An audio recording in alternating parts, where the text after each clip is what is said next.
Мен Садық Тұқыбаев атындағы еңбек орта мектебінің 5-ші сынып оқушысы Сапарлы Әлисұлтанмын. Ауданнан шығатын «Жас тілші» журналы бізге ай сайын келіп отырады.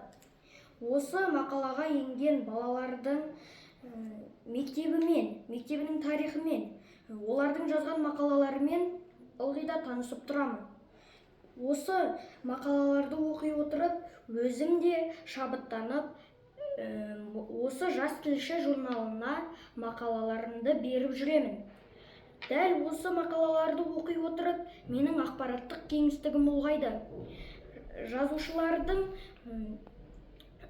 өлеңдерімен, осы және де балалардың шығарған тақпақтары, өлеңдерін оқып, менің де шабыттанып жүрмін. Жас тілші газетін шығаратын аудандық білім бөлімі әдіскері Айдос Хайруллаұлына барып сұхбат алдым. Қатонқоғай ауданының оқушылардың газеті 2023 жылдың қаңтар айынан бастап шығарыла бастады. 2024 жылы барлығы 84 мақала.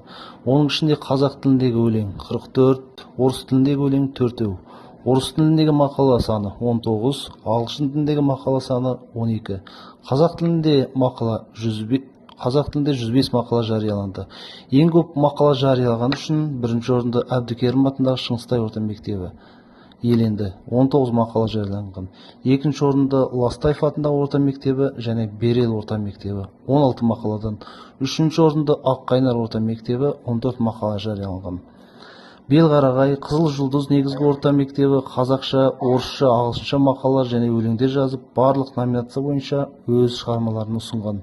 Жарияланған ең көп өлеңдер бойынша алдыңғы 3 орында Ластаев, Аққайнар, Ақсу орта мектептері.